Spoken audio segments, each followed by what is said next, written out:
Hello दोस्तों, welcome to toppers village. दोस्तों ध्यान से सुनना। आज हम क्लास 12 मैथ्स के चैप्टर एप्लीकेशन ऑफ डेरिवेटिव्स की शुरुआत करेंगे। रेट ऑफ चेंज आज का अपना पहला टॉपिक होगा। तो दोस्तों ध्यान से सुनना कि ये जो चैप्टर है ना, एप्लीकेशन ऑफ डेरिवेटिव्स, ये सिंपल डिफरेंशिएशन निकालना नहीं है, डेरिवेटिव निकालना नहीं है कि आप किसी भी फंक्शन का उठा के डिफरेंशिएशन कर दो। नहीं, ये उसका एप्लीकेशन है। एप्लीकेशंस के जो क्वेश्चंस होते हैं वो आपसे तब तक सोल्व नहीं होंगे जब तक आप किसी भी कंसेप्ट को एकदम डीपली नहीं समझते।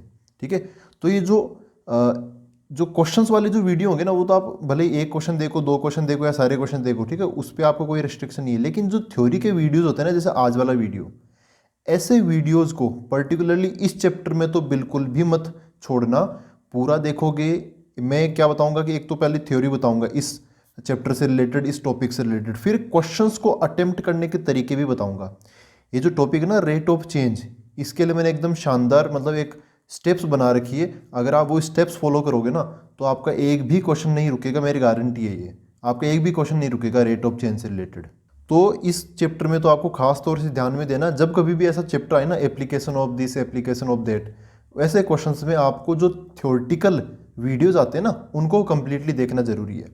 देखो दोस्तों, यहाँ पर रेट, ये पहली चीज़ एप्लीकेशन ऑफ डेरिवेटिव्स है ना, तो रेट ऑफ चेंज, इसके अंदर अपना डेरिवेटिव्स की जब शुरुआत होती है वो इसी से होती है। रेट ऑफ चेंज, डेरिवेटिव ऐसा समझ लो निकला ही इस कारण है, रेट ऑफ चेंज को समझने के लिए। जैसे कोई भी चीज़ चेंज होती है ना, जैसे अपनी एज बढ़ रही है धीरे धीरे, कभी आपने देखा किसी चीज़ की प्राइस, जैसे प्याज है, उसकी प्राइस बढ़ रही है, कम हो रही है, ठीक है, अपनी जो पॉपुलेशन है वो बढ़ रही है, अगर कोई बीमारी फैल रही है तो उसकी बढ़ने की रेट क्या है, ठीक है। तो जब कभी भी अपने नेचर में चेंज होता है ना, तब तब वहाँ पर हम डेरिवेटिव से उस चीज़ को समझ सकते हैं। तो यहाँ पर हम खास तौर से इस टॉपिक में किसी फंक्शन की बात नहीं करेंगे, तो मैंने स्टार्टिंग के लिए समझा रखा है, ठीक है, स्टार्टिंग के लिए मैंने ले रखा है। लेकिन इसके जो क्वेश्चंस होंगे रेट ऑफ चेंज की, उसमें आपको फंक्शन से डायरेक्ट कोई कांटेक्ट नहीं होगा। फंक्शन के लिए फिर आगे के जो टॉपिक्स हैं, मैक्सिमा, मिनिमा, इंक्रीजिंग, डिक्रीजिंग, उन सब में अलग आएगा फंक्शन। लेकिन यहाँ पर समझाने के लिए मैंने एक फंक्शन ले रखा है। ये फंक्शन अपने इस टॉपिक में कुछ भी हो सकता है, पॉपुलेशन को भी रिप्रेजेंट कर सकता है, या एरिया को या वॉल्यूम को, इनको किसी को भी रिप्रेजेंट कर सकता है ये। तो रेट ऑफ चेंज को समझने के लिए, जिसको हिंदी में हम परिवर्तन की दर बोलते हैं, एक बार सिंपल सा वापस रिकेप कर लेते हैं कि जो डेरिवेटिव होता है वो क्या होता है। जैसे y equal to f of x एक फंक्शन है, तो जो d y by d x होगा, क्या इस y का differentiation with respect to x, वो क्या होगा, d y by d x equal to, जिसको हम शॉर्ट फॉर्म में एफ डैश एक्स भी बोलते हैं, उसका मीनिंग क्या होता है, रेट ऑफ चेंज। अच्छा, एक कन्फ्यूजन कुछ बच्चों को होता है कि वो पूछते रहते हैं कि सर ये बताओ कि कभी तो हम d y by d x को रेट ऑफ चेंज बोल देते हैं, और कभी हम d y by d x को स्लोप बोल देते हैं। रेट ऑफ चेंज मतलब परिवर्तन की दर, और स्लोप मतलब हिंदी में प्रवणता, मतलब ग्राफ की ढाल। तो ये d y by d x आखिरकार इसका बेस्ट, मतलब अगर हमें इसको किसी एक डेफिनेशन से बोलना हो तो ये है क्या, d y by d x कभी ये बोलते थे, कभी ये बोलते थे, ये अलग अलग क्यों बोलते हैं। तो उनके लिए एक ही जवाब है। देखो दोस्तों, वैसे रेट ऑफ चेंज और स्लोप बात एक ही है, ठीक है, लेकिन फिर भी अपना दिमाग कैसे दौड़ता है। आप ऐसा समझ लो, जब भी हम कोई प्रैक्टिकल क्वेश्चन उठाएंगे या प्रैक्टिकल लाइफ के अंदर अगर हम कोई प्रॉब्लम करेंगे, तो उस केस में मैं d y by d x या फिर जो भी ये डेरिवेटिव है, ठीक है, डिफरेंशिएशन वाला जो ऐसा दिखने वाला चीज़ है, उसको मैं रेट ऑफ चेंज से शो करूंगा, या फिर उस d y by d x को मैं रेट ऑफ चेंज के नाम से उठाऊंगा। और कभी किसी फंक्शन के ग्राफ का जिक्र हो रखा हो, ठीक है, किसी फंक्शन के ग्राफ का जिक्र हो रखा हो, तब उस केस में मैं d y by d x को स्लोप के नाम से उठाऊंगा। ठीक है, बात दोनों की बराबर ही है। ग्राफ में भी हम रेट ऑफ चेंज समझ सकते हैं, प्रैक्टिकल क्वेश्चन में भी हम स्लोप समझ सकते हैं, लेकिन फिर भी हम ऐसे, अपना दिमाग ऐसे सही दौड़ता है। प्रैक्टिकल क्वेश्चंस जैसे मान लो कि किसी अपनी पॉपुलेशन किसी स्पीड से बढ़ रही है, तो वो रेट ऑफ चेंज, पॉपुलेशन की चेंज होने की रेट क्या है, ठीक है। लेकिन अगर कोई ग्राफ होता है, तब उसमें d y by d x का जो बेस्ट हम यूज में लेंगे, उसको क्या बोल के यूज में लेंगे, स्लोप बोल के यूज में लेंगे, ठीक है। तो ये बस ये दो ही नाम है, अब इनके अलावा और कोई कंफ्यूज होने की जरूरत नहीं है। रेट ऑफ चेंज बोल दो या फिर स्लोप बोल दो। स्लोप कब बोलोगे, जब कोई फंक्शन या कोई ग्राफ से रिलेटेड क्वेश्चन आता है तब, और रेट ऑफ चेंज कब बोलोगे, जब कोई प्रैक्टिकल क्वेश्चन आ जाता है, हम पानी डाल रहे हैं, एक एक बाल्टी है उसमें पानी डाल रहे हैं, तो उसका जो पानी का लेवल बढ़ रहा है या फिर वॉल्यूम बढ़ रहा है, तो उस केस में रेट ऑफ चेंज, मतलब जो भी प्रैक्टिकल क्वेश्चन है ना, तब रेट ऑफ चेंज, ठीक है। और ग्राफ के केस में स्लोप। तो ये चीज़ क्लियर हो गई। अब हम वापस आते हैं, तो रेट ऑफ चेंज, हम यहाँ पे कोई फंक्शन से ज़्यादा अपना लेना देना नहीं है इस टॉपिक में, तो मैं क्या बोलूँगा, dy बाई डी एक्स मतलब rate of change of y with respect to x, normal सी बात है। और अच्छा, ऐसी चीज़ आपने पहले कभी देखी भी होगी, जैसे कोई गाड़ी जा रही है, ठीक है, कोई गाड़ी आगे जा रही है, तो ये धीरे धीरे डिस्टेंस कवर करेगी, तो ऐसा मतलब डिस्टेंस, तो और टाइम के रिस्पेक्ट में ये आगे बढ़ रही होती है। तो होता क्या कि अब इसकी अगर हम डिस्टेंस को टाइम के रिस्पेक्ट में डिफरेंशिएट करते हैं तो क्या आता है, ds बाई डी टी आता है। ये हमें क्या मिल जाता है, स्पीड या वेलोसिटी, स्पीड जो स्केलर है इस, और वेलोसिटी वेक्टर क्वांटिटी है, इस टाइप से। तो वो क्या चीज़ है, ds बाई डी टी क्या चीज़ है, rate of change of distance with respect to time, ठीक है। तो ये प्रैक्टिकल चीज़ हो गई अपने लिए, तो वही रेट ऑफ चेंज। अच्छा, कभी कभी ये आपने देखा होगा कि dy बाई डी एक्स, फिर यहाँ पे साइड में ऐसे लगा के फिर x बराबर x नोट ऐसे रख रखा होता है। इसको हम शॉर्ट फॉर्म में एफ डैश एक्स नोट, जैसे यहाँ पे एफ डैश एक्स है ना, तो यहाँ पे एफ डैश एक्स नोट में भी लिख सकते हैं। इसका मतलब क्या है, ये इंटरेस्टिंग चीज़ है। और समझो कि अपना जो ये रेट ऑफ चेंज है ना, इसके अंदर सबसे मेन चीज़ तो यही है, ये एफ डैश एक्स नोट, ये वाली चीज़ और समझ लो बस आप। यहाँ पे क्या है, इसका मतलब rate of change of y ऊपर है ना, विद रिस्पेक्ट टू एक्स, ठीक है, at x equal to x naught. अब ये x equal to x naught ये कहाँ से आ गया, ये क्या चीज़ है। तो देखो ऐसा समझो, एक शानदार एग्जांपल और बताऊंगा अभी मैं आपको।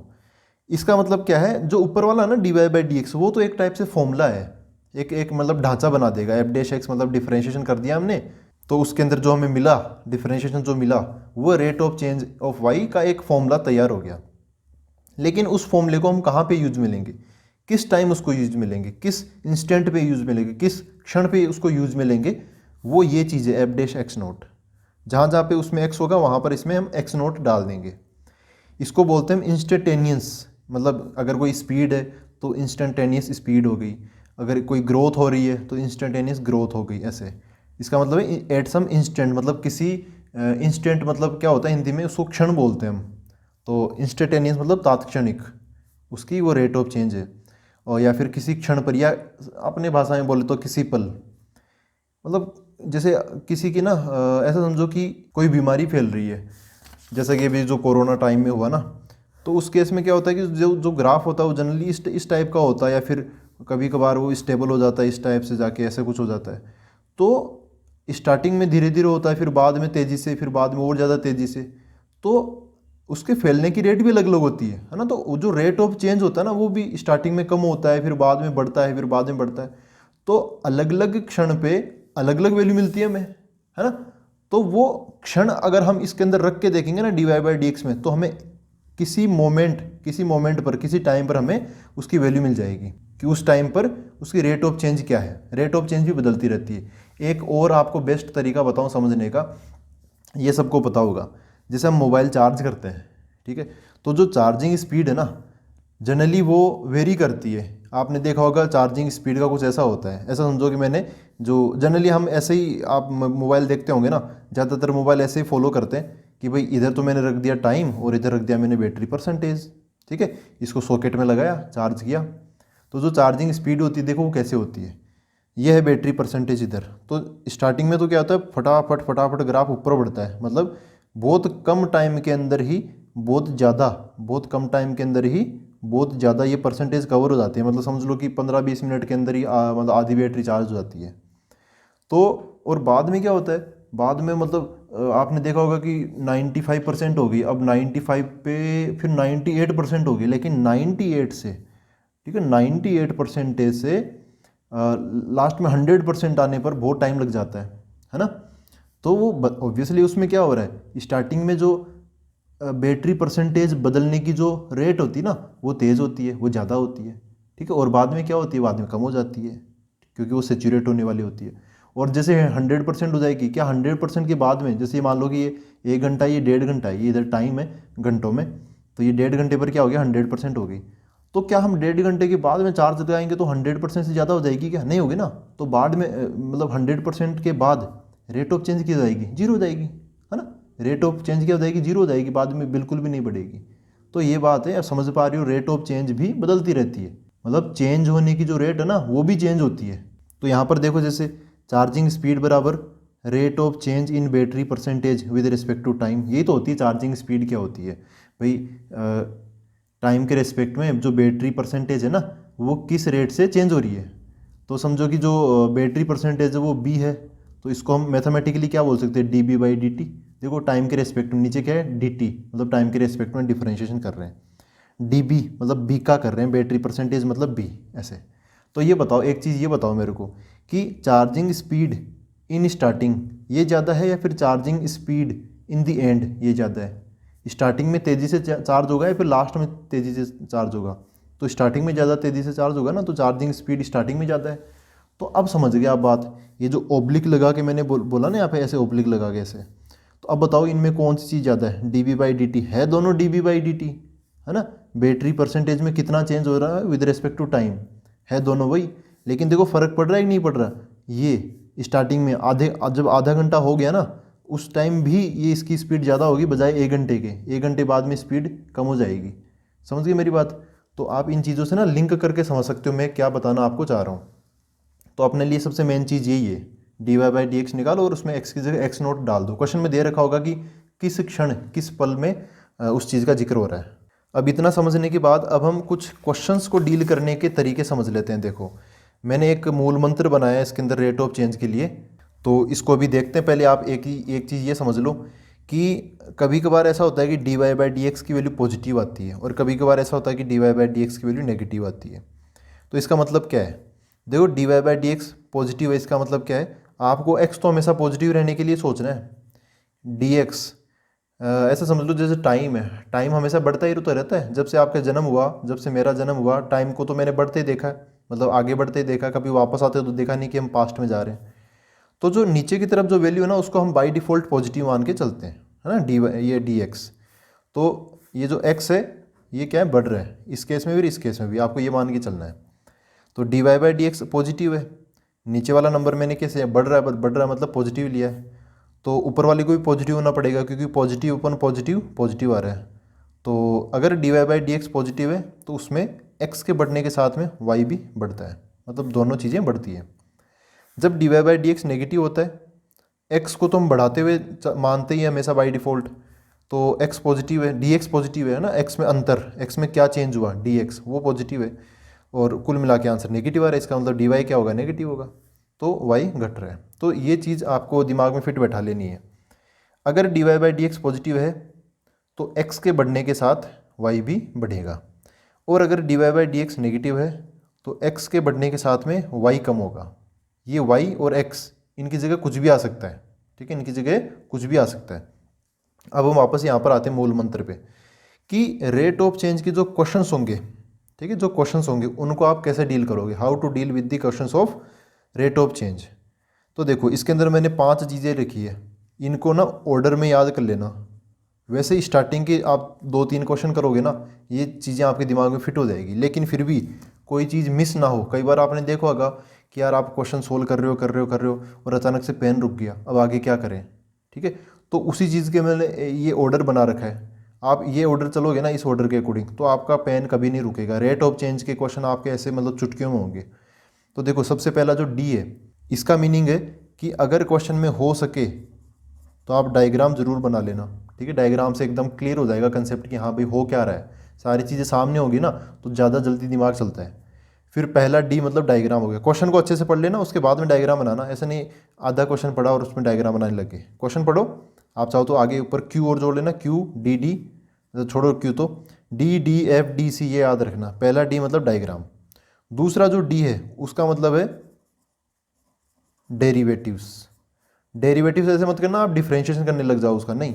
डेरिवेटिव्स पहले ये देखना कि क्वेश्चन में जो दे रखे ना, एक तो गिवन और दूसरी चीज़ आस्क्ड, मतलब जो पूछे गए हैं वो, तो उनकी लिस्ट बना लेना। लिस्ट भी ऐसे बना लेना, डायग्राम में छाप लेना उनको कि भाई ऊपर से पानी गिर रहा है, तो पानी गिर रहा है मतलब वॉल्यूम बढ़ रहा है उसका किसी चीज़ का, तो उस चीज़ को वहीं पे आप डिनोट कर लेना, ठीक है। डेरिवेटिव्स अभी मैं क्वेश्चन भी करके बताऊंगा, ऐसे नहीं भाई ऐसे मैं फालतू में बातें कर रहा हूँ, क्वेश्चन भी करके बताऊंगा और इसी सीक्वेंस में हम चलेंगे।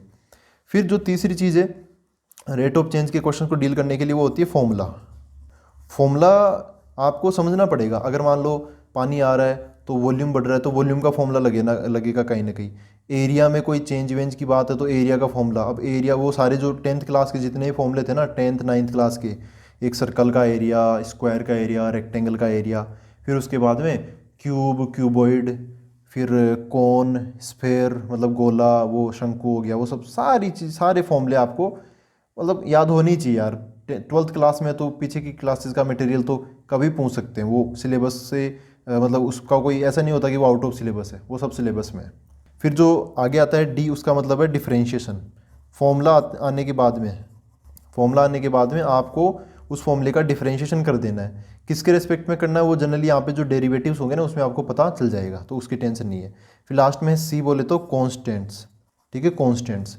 ये कॉन्स्टेंट्स मैंने लास्ट में क्यों रखा है, क्योंकि देखो यहाँ पे जो बोला ना किसी क्षण x बराबर x नोट, कुछ बच्चे कंफ्यूज हो जाते हैं। ये जो कांस्टेंट होता है x नोट, ये स्टार्टिंग में रख देते हैं। अभी स्टार्टिंग में यार कांस्टेंट रख दोगे तो उसका डिफरेंशिएशन तो जीरो हो जाएगा ना, तो कांस्टेंट्स को सबसे लास्ट में यूज में लेना है, ठीक है। यही सबसे बेस्ट प्रोसेस है। कैसे याद रखोगे, D, D, F, D, C।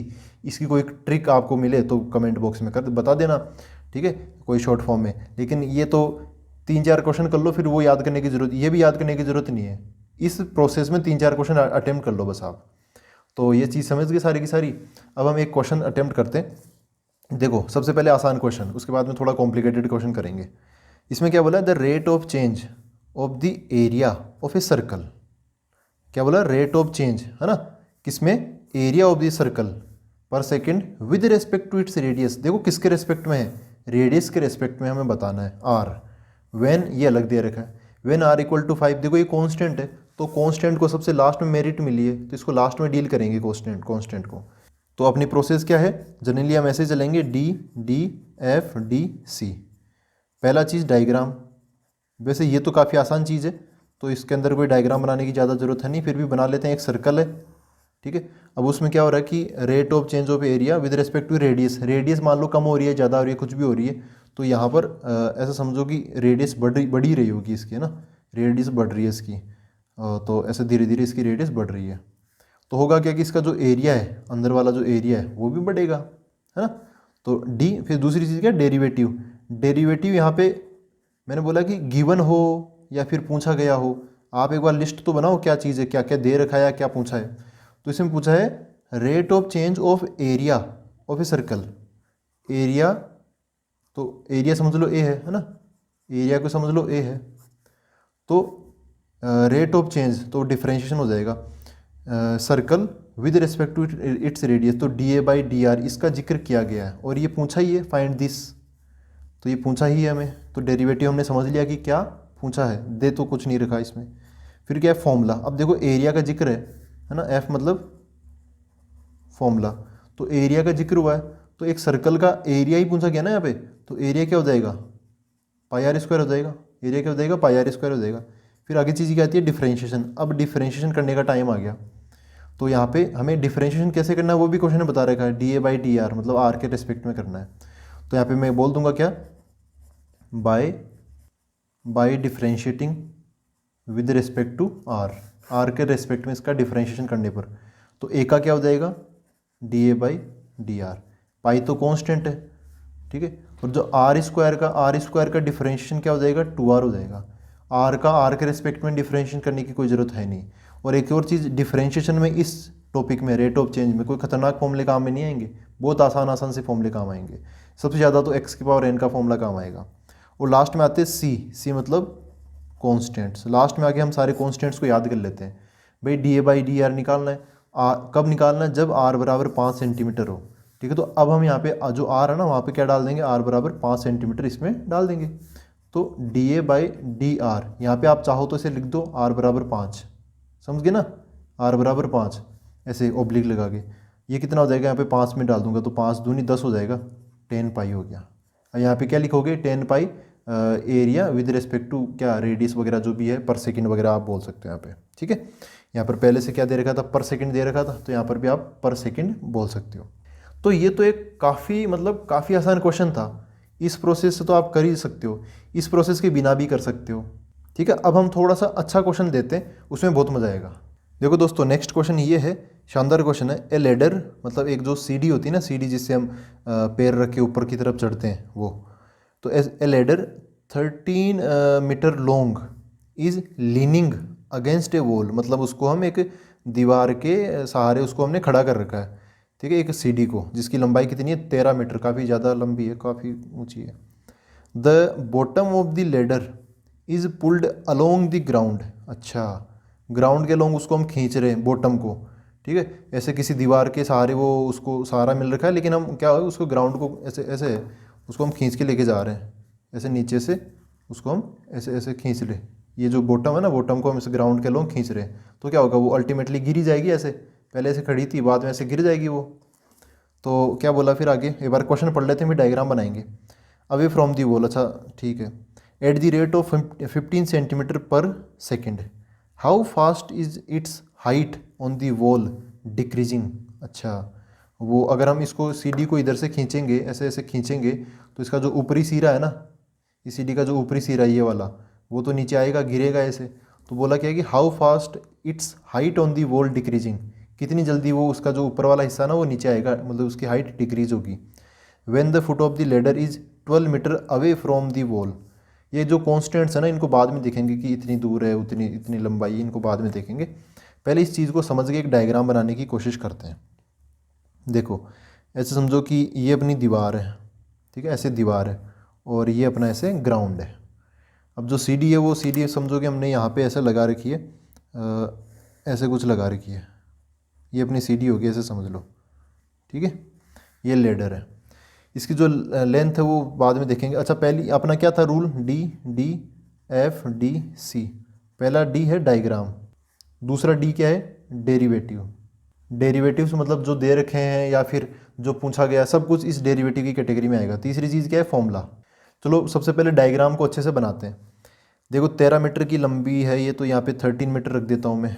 अच्छा, उसके बाद में क्या बोला है कि हाँ, the bottom of the ladder is pulled along the ground away from the wall, मतलब ये जो बॉटम है ना, ये सीढ़ी का जो बॉटम है, इसको हम खींच रहे हैं। किधर खींच रहे हैं, दीवार की तरफ या दीवार से दूर, इसमें बोला अवे फ्रॉम द वॉल, तो दीवार से दूर खींच रहे हैं, हम उधर की तरफ ले जा रहे हैं। ठीक है, तो किस रेट से ले जा रहे हैं, at the rate of 15 metre centimetre per second. किस रेट से जा रहा है, 15 सेंटीमीटर पर सेकेंड। देखो ये भी एक डेरिवेटिव आपको ऐसे सीधा सीधा नहीं मिलेगा, यहाँ पे ऐसे घुमा फिरा के दे रखा है 15 सेंटीमीटर पर सेकेंड, तो ये एक टाइप से डेरिवेटिव ही तो है। 15 सेंटीमीटर ये डिस्टेंस है, ये एस, ये क्या है, सेकेंड। सेकेंड मतलब टाइम है, तो डिस्टेंस अपॉन टाइम हो रहा है ना, तो एक टाइप से ये इधर वाली जो डिस्टेंस है ना, ये वाली ये जो गैप है, ये इसके बढ़ने की रेट है। ये जब ये यहाँ वाला जो एंड पॉइंट है ये दूर जाएगा, तो ये वाली जो डिस्टेंस है ऑब्वियसली धीरे धीरे बढ़ेगी, है ना। तो इसके बढ़ने की स्पीड है ये 15 सेंटीमीटर पर सेकेंड। फिर क्या बोला, how fast is its height on the wall decreasing. हमें ये बताना है कि इसकी स्पीड क्या है, ये जब नीचे गिरेगा ना तब इसकी स्पीड क्या है। When foot of the wall is ladder 12 metre away from the wall. ठीक है, इसको बाद में देखेंगे, ये कॉन्स्टेंट है ये तो अब चलो हम कुछ चीज़ों को अज्यूम कर लेते हैं। अभी अपना डायग्राम कंप्लीट नहीं हुआ है, अभी आपको लग रहा होगा डायग्राम कंप्लीट हो गया। डायग्राम में बहुत सारी चीज़ें आती है। देखो इसको ना कुछ समझने के लिए आगे फॉर्मूला भी मैं लगाऊंगा, तो यार फॉर्मूला कैसे लगेगा उसके लिए, तो देखो कुछ चीज़ें मान लेते हैं। देखो ये जो डिस्टेंस है ना, यहाँ से लेके यहाँ तक की जो डिस्टेंस है, ये मैं x मान लेता हूँ। ये डिस्टेंस क्या मान लेता हूँ, मैं x मान लेता हूँ। तो धीरे धीरे x फिक्स नहीं है, ये बस मैं मान रहा हूँ, एक किसी पर्टिकुलर मोमेंट पर ये मान रहा हूँ कि ये डिस्टेंस क्या x है। लेकिन आपको पता है कि ये जब ये वाला जो पार्ट है उधर जाएगा, तो ये धीरे धीरे जो x है वो बढ़ेगा। ठीक है, अच्छा x बढ़ेगा किसके रेस्पेक्ट में बढ़ेगा, टाइम के रेस्पेक्ट में। तो ये जो 15 सेंटीमीटर पर सेकेंड है ना, ये क्या है, dx/dt, टाइम के रेस्पेक्ट में x के बढ़ने की रेट, ये x धीरे धीरे बढ़ेगा, तो dx/dt क्या बन जाएगा, 15 सेंटीमीटर पर सेकेंड, ये मान लिया। अच्छा, ये वाला हिस्सा ये नीचे गिरेगा, ये नीचे गिरेगा, तो आप ऐसे समझो ना, ये ग्राउंड है वो x एक्सिस है, ये जो दीवार है ना ये y एक्सिस है, इस तरीके से समझ लो, सबसे आसान। तो यहाँ से यहाँ तक ये जो कंप्लीट ग्राउंड से लेके अभी ये किस ऊंचाई पर है, तो इस ऊंचाई को मैं y बोल देता हूँ। तो धीरे धीरे क्या होगा कि ये जो ऊंचाई ना कम होगी, इसको आप इधर खींचोगे तो ये ऊपर वाला हिस्सा नीचे गिरेगा। तो धीरे धीरे क्या होगा कि हमें मतलब ये ऊंचाई कम होगी, तो हमें ना इसके नीचे गिरने की रेट बतानी है, मतलब हमें क्या बताना है, dy बाई डी टी। ठीक है, अब आप एक चीज़ बताओ, ये dy by d T negative आएगा या पॉजिटिव आएगा? y कम हो रहा ना, टाइम तो हमेशा बढ़ेगा ही बढ़ेगा, ये जो t है ना नीचे वाला, ये तो बढ़ेगा ही बढ़ेगा, लेकिन y जो है y धीरे धीरे कम होगा, ये इधर जाएगा तो ये नीचे गिरेगा, है ना। तो इसका आंसर नेगेटिव आएगा, और पक्का नेगेटिव आएगा। इसको हम खुद से ऐसा नहीं करेंगे कि हम खुद से नेगेटिव लगाएंगे, नहीं, ऑटोमेटिकली ही नेगेटिव आएगा, आप देख लेना अभी, लेकिन वो चीज़ हमारे समझ में आ जाएगी। देखो अब फॉर्मूला, यार फॉर्मूला कैसे लगाएं? ठीक है, फॉर्मूला कई बार तो मिल जाता है, एरिया का लगा दिया, वॉल्यूम का लगा दिया, लेकिन यहाँ पे कैसे फॉर्मूला लगाएंगे? तो नॉर्मल सी बात है, जो ग्राउंड है और जो ये दीवार है वो हमेशा 90 डिग्री पे बनी होती है। तो ये जो ट्राइंगल है इसमें हम क्या लगा देंगे, पाइथागोरस थ्योरम लगा देंगे इसके अंदर। जब भी ऐसा क्वेश्चन आए 90 डिग्री वाला ऐसा कोई, तो आपको ट्राइंगल सा दिखाई देना, तो उसमें पाइथागोरस थ्योरम लगा देना। पाइथागोरस थ्योरम क्या होती है? Base square plus perpendicular square, मतलब x square plus y square equal to hypotenuse square. Hypotenuse कितना? 13, तो 13 का स्क्वायर। ये जो दीवार की जो लंबाई है ना, सॉरी ये सीडी की जो लंबाई है वो 13 मीटर दे रखी है, वो मैंने यहाँ पे रख दिया। तो ये बात है, फॉर्मूला हमने लगा दिया, डायग्राम बना लिया। डेरिवेटिव्स, देखो ये डेरिवेटिव ये लिख दिया ना हमने, ये डेरिवेटिव ये पूछा है, ये लिख दिया ना हमने यहाँ पर, तो डेरिवेटिव का काम हो गया। फॉर्मूला हमने लगा ही दिया, पाइथागोरस थ्योरम वाला फॉर्मूला इस बार। अब वो क्या आता है? डी, लास्ट वाला डी क्या होता है? डिफरेंशिएशन। तो अब हम डिफरेंशिएशन कर देंगे, लास्ट में आएगा कांस्टेंट। तो पहले इसका डिफरेंशिएशन करो, किसके रेस्पेक्ट में करोगे डिफरेंशिएशन? यहाँ पे देखो एक्स है, वाई है, यहाँ पे एक्स है जो टी के रेस्पेक्ट में डिफरेंशिएटेड है, तो इसका भी टी के रेस्पेक्ट में कर दो, by differentiating with respect to t. T बोल दी तो टाइम, तो एक्स स्क्वायर का क्या बन जाएगा? 2x। लेकिन हम टी के रेस्पेक्ट में कर रहे हैं, अगर एक्स के रेस्पेक्ट में करते तो बस 2x ही आ जाता, लेकिन हम टी के रेस्पेक्ट में कर रहे हैं तो एक्स स्क्वायर का 2x तो हो जाएगा। अब ये जो x है ना उसको ये t नहीं छोड़ेगा, तो क्या आ जाएगा? dx बाई डी टी भी आएगा। जब वेरिएबल अलग अलग हो ना तो ये चीज़ हमें देखने को मिलती है। वाई स्क्वायर का टी के रेस्पेक्ट में करेंगे तो 2y into d y by d t आ जाएगा। ये जो 13 का स्क्वायर है यार, 13 तो कांस्टेंट है, कांस्टेंट का डिफरेंशिएशन क्या हो जाएगा? 0 हो जाएगा। हमें क्या चाहिए? अच्छा ये देखो जो 2 है ना, 2 और ये 2, ये तो कॉमन लेके मैं हटा दूंगा, ये बच गया बस। हमें क्या चाहिए? D y by d t. देखो काम की चीज़ मिल गई ना यहाँ पर, आप सही तरीके से लगाओगे ना सारी प्रोसेस, तो काम की चीज़ आपको डिफरेंशिएशन करते ही मिल जाएगी, d y by d t, है ना। ये चीज़ हमें चाहिए, तो मैं बाकी सब चीज़ों को RHS में भेज दूंगा। तो इधर क्या रहेगा? D y by d t, उधर ये जो ना x d x into d t उधर चला जाएगा, तो क्या हो जाएगा? माइनस का x d x by d t. अच्छा इसके साथ में मल्टीप्लाई में क्या था? इसके साथ में मल्टीप्लाई में y था, तो y उधर है ना, y यहाँ पे मल्टीप्लाई में था, उधर डिवाइड में चला जाएगा, तो नीचे की तरफ क्या आ जाएगा? y आ जाएगा, ऐसे बन गया। तो d y by d t का आंसर ये हुआ। अब हमें ना क्या बताना है? How fast is the height of, ये गिर रहा है, तो हमें आंसर चाहिए, पर्टिकुलर कोई डेटा चाहिए, ऐसा एक्सप्रेशन नहीं चाहिए, ऐसा एक्सप्रेशन तो आएगा, हमें डेटा चाहिए इसका आंसर भी, कितनी स्पीड है वो बतानी है हमें। तो अब यहाँ पर काम आएगा अपना ये लास्ट वाली चीज़, सी बोले तो क्या? कॉन्स्टेंट्स। ठीक है, तो ये अपना काम हो गया, DDFC ने अपना काम, DDFDC ने अपना काम कर दिया। तो अब कॉन्स्टेंट कैसे जुगाड़ेंगे? यहाँ पे एक चीज़ दे रखी है कि when foot of the ladder is 12 metre away from the wall. कब ये जो रेट है ना, ये गिरने की रेट कब बतानी है? जब फुट ऑफ द लेडर, ये जो CD है इसका फुट, ये है फुट, ठीक है, ये is 12 metre away from the wall, ये जो फुट है ये इस दीवार से 12 मीटर दूर है। तो उस क्षण, है ना, किसी क्षण पे बात की जा रही है, एक्स की वैल्यू क्या है? 12 है। आई बात समझ में? When the foot of the ladder, मतलब ये चीज़ away 12 metre away from the wall, मतलब इस दीवार से ये जो फुट है ना, इस दीवार से ये जो फुट है ये 12 मीटर दूर है, किसी क्षण है। वैसे धीरे धीरे एक्स तो बदल ही रहा है, लेकिन किसी ने किसी टाइम एक्स की वैल्यू 12 मीटर होगी कि नहीं होगी? बिल्कुल होगी। तो जब एक्स की वैल्यू 12 मीटर होगी तब हमें d y by d t बताना है। तो एक्स टाइप से एक्स बदल रहा था, तो उसके लिए हमने डिफरेंशिएशन वगैरह सब तैयार कर लिया। जब एक्स की वैल्यू 12 होगी तब यहाँ पे अब हम 12 रख देंगे इसके अंदर।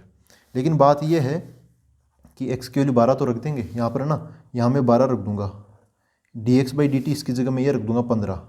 लेकिन यार ये जो y है ना, y इसकी जगह क्या रखूँ?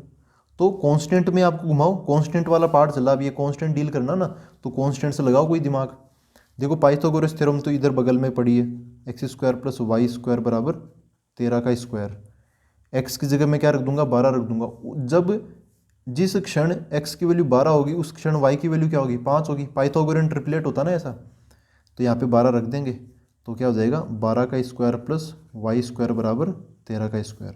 ये पाइथागोरन ट्रिपलेट होता है, जैसे 3 4 5 होता है ना, वैसे 5 12 13, ये भी पाइथागोरस थ्योरम फॉलो करते हैं। तो यहाँ से y की वैल्यू क्या आ जाएगी, 5 आ जाएगी। ठीक है, जब ये 12 होगा कि जिस क्षण, उस क्षण ये कितना होगा, 5 होगा ये। ठीक है, तो y की वैल्यू भी आ गई। तो यहाँ पर सारी चीज़ें मैं रख देता हूँ, माइनस माइनस, यहाँ पे x की जगह क्या आएगा, 12 मल्टीप्लाई बाई dx/dt की जगह कितना आएगा, 15। अच्छा एक मिनट, यूनिट्स का अंतर देख लो भाई, x है ना वो मीटर में है, y भी मीटर में है, तो ये लेकिन ये जो dx/dt है तो सेंटीमीटर है, तो सेंटीमीटर में तो बदलना पड़ेगा यार उसको। चलो एक काम करता हूँ, मैं मीटर को सबको सेंटीमीटर में ही कर देता हूँ, है ना, उसको छोटा क्यों करूँ, सबको सेंटीमीटर में कर देता हूँ। तो x है 12 मीटर, तो ये 1200 सेंटीमीटर हो जाएगा, मल्टीप्लाई बाई dx/dt कितना है, 15 सेंटीमीटर पर सेकेंड, तो यहाँ पे 15 ही आ जाएगा। फिर y की वैल्यू कितनी है, 5 मीटर, तो ये 500 सेंटीमीटर आ जाएगी। ठीक है, dy/dt है तो अच्छा 2 जीरो से 2 जीरो कट गया, ये 5 इसको काटेगा तो कितना हो जाएगा, 3 हो जाएगा, 12 या 36 हो जाएगा, कितना आ गया, माइनस का 36। ये क्या है, dy/dt है, y तो डिस्टेंस है, t टाइम है, तो डिस्टेंस किस में ली है हमने, सबने सेंटीमीटर में ली है, डिवाइड बाय सेकेंड, ये आ जाएगा। तो माइनस का आया है ना, देखो अभी हम यही तो चर्चा कर रहे थे, जब आप इसके बॉटम को दूर लेके जाओगे तो इसकी जो हाइट, ऊपर वाला जो टॉप पॉइंट है वो नीचे गिरेगा, तो dy/dt नीचे गिरेगा तो y की वैल्यू कम होगी, y की वैल्यू कम होगी तो dy/dt नेगेटिव आएगा। ठीक है, तो वो आ भी तो रहा है, देखो इस स्पीड से जो ऊपर वाला सिरा है ना ये वाला, वो नीचे गिरेगा। इधर ये 15 की स्पीड से जा रहा है, 15 सेंटीमीटर पर सेकेंड, जबकि उस टाइम ये ऊपर वाला जो हिस्सा है वो और तेजी से, मतलब कितना, -36 सेंटीमीटर पर सेकेंड की स्पीड से नीचे गिरेगा। ठीक है दोस्तों, तो अब एक लास्ट टाइप का क्वेश्चन बचता है, उसको देख लेते हैं। तो दोस्तों ये एक टाइप का क्वेश्चन आता है, इसमें क्या बोला, द टोटल कॉस्ट CX, ये टोटल कॉस्ट है, in rupees associated with the production of x units of an item is given by C of x, ये C है, उसके ब्रैकेट में क्या लिखा है, x लिखा है ऐसे, equal to this, find the marginal cost, इसको हिंदी में बोलते हैं हम सीमांत लागत, व्हेन 3 यूनिट्स आर प्रोड्यूस्ड। तो इसको बताना चाहूँ तो मैं ऐसे बता दूँ, लेकिन एक इस चीज़ को समझो क्या है, कोई फैक्ट्री है, तो फैक्ट्री में क्या है कि जो टोटल कॉस्ट है ना, टोटल कॉस्ट वो बदलती रहती है। जैसे स्टार्टिंग में मैं एक आइटम बनाऊंगा, तो एक आइटम में तो क्या होगा कि एक ही आइटम है ना, तो इससे पहले जितना भी खर्चा हुआ तो उस एक आइटम के रेस्पेक्ट में देखें तो उसका खर्चा बहुत ज़्यादा है। लेकिन एक फैक्ट्री है ना, फैक्ट्री से एक बनाए तो बहुत ज़्यादा खर्चा हो रहा है, लेकिन मैं उसी फैक्ट्री से अगर मैं दसों हज़ार बहुत सारी क्या बोलते हैं कि हम आइटम्स बनाएंगे, तो जो टोटल कॉस्ट है वो तो बढ़ी जाएगी ऑब्वियसली। ठीक है, टोटल कॉस्ट ऑब्वियसली बढ़ जाएगी, लेकिन जो पर आइटम जो कॉस्ट है वो धीरे धीरे कम होती चली जाएगी। तो टोटल कॉस्ट एक आइटम में क्या होगा कि एक फॉर्मूला यहाँ पे तैयार कर रखा है, ये फॉर्मूला किसका है, टोटल कॉस्ट का है, CX क्या है, CX यार टोटल कॉस्ट। यहाँ पे देखो x है, x क्या चीज़ है, आइटम्स, एक आइटम बना तो यहाँ पे x की वैल्यू 1 रख दो, तो उससे क्या होगा कि एक आइटम की टोटल कॉस्ट आ जाएगी। 2 आइटम बन रहे हैं तो यहाँ पे x की जगह 2 रख देना। ठीक है, तो यहाँ पे टोटल कॉस्ट आ जाएगी, दोनों ही आ जाएगी वो टोटल कॉस्ट, टोटल मतलब टोटल सबकी। तो ऐसा समझो कि यहाँ पर अगर हम इस फैक्ट्री से 10,000 आइटम बना रहे हैं, मान लो 10,000 खिलौने बना रहे हैं, तो x की जगह हम क्या रख देंगे, 10,000, उसको सोल्व कर लेंगे। तो 10,000 जो टोटल खिलौने होंगे ना, उनको बनाने की ये कॉस्ट आ जाएगी। ठीक है, टोटल कॉस्ट का ये फॉर्मूला है। फिर एक वर्ड यूज में लिया जाता है मार्जिनल कॉस्ट।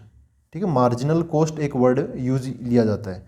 तो इस मार्जिनल कॉस्ट का मीनिंग क्या होता है, या फिर सीमांत लागत का जो मीनिंग होता है ना, वो क्या होता है, ये सिंपल सी चीज़ है, rate of change of total cost at a particular moment. ठीक है, किसी खास टाइम पे या फिर किसी खास घड़ी में या फिर किसी खास वक्त उसकी जो रेट ऑफ चेंज है ना, वो है टोटल कॉस्ट। तो ये जो वो है मार्जिनल कॉस्ट, उसकी जो रेट ऑफ चेंज होती है वो। तो आप ऐसे समझ लो, जो मार्जिनल कॉस्ट है उसको हम ऐसे बोल सकते हैं dCX/dt, या फिर अच्छा यहाँ पे क्या है, x क्या बोल रहे हैं यहाँ पर, x में चल रहा है ना यहाँ पे, तो ये क्या हो जाएगा, नीचे की तरफ x आ जाएगा dx। ठीक है। पर यूनिट यहाँ पे जो फंक्शन है वो किसका है, एक्स का है, तो हम इसका एक्स के रेस्पेक्ट में डिफरेंशिएशन कर देंगे। तो अभी ऐसे क्वेश्चन बहुत आसान होते हैं, ठीक है। ऐसे क्वेश्चन में आपको कुछ ज़्यादा सोचना नहीं होता, बस इसका डिफरेंशिएशन कर दो आप। क्या आएगा देखो, सी एक्स यहाँ पे दे रखा है 0.005, x cube minus 0.02 x square plus 30x plus 5000। आपको चाहिए मार्जिनल कॉस्ट। मार्जिनल कॉस्ट एक टाइप की कॉस्ट नहीं होती है, वो कॉस्ट में रेट ऑफ चेंज होती है, rate of change of total cost, ये होती है मार्जिनल कॉस्ट। तो आपको इसका डिफरेंशिएशन कर देना है। तो क्या कर दूंगा, d c x by d x, x के रेस्पेक्ट में, एक्स में फंक्शन है तो एक्स के रेस्पेक्ट में डिफरेंशिएशन कर देंगे इसका। तो यहाँ पे क्या बन जाएगा देखो, 0.005 के साथ में एक्स का क्यूब है तो इसका डिफरेंशिएशन 3x स्क्वायर हो जाएगा, माइनस 0.02 एक्स स्क्वायर का डिफरेंशिएशन 2x हो जाएगा, प्लस 30x का 30 और x का क्या हो जाएगा 1 हो जाएगा, और 5000 का क्या हो जाएगा डिफरेंशिएशन 0 हो जाएगा। अब यहाँ पर क्या बोला है, एट ए पर्टिकुलर मोमेंट, मतलब यहाँ पे क्या बोला है कि व्हेन 3 यूनिट्स आर प्रोड्यूस, जब 3 यूनिट बनी ना तब बताना है। तो यहाँ पे जो x है ना, x वैसे भी बोला है कि x यूनिट्स, x मतलब क्या है, x यूनिट्स है वो। तो इस बार जब 3 यूनिट बनी है तब आप इसमें 3 डाल दो, तो क्या बन जाएगा ये dc3 डिवाइड बाई dx बराबर, यहाँ पे 3 डाल देंगे तो क्या हो जाएगा ये देखो 0.005, 3x स्क्वायर हो जाएगा 27, जब आप 3 डालोगे तो ना, 3 और 9 27 हो गया, माइनस ये कितना हो गया 0.0002 इंटू 2x, यहाँ पे 3 डाल देंगे तो 3 दूनी 6 हो जाएगा, प्लस 30 तो 30 हो गया।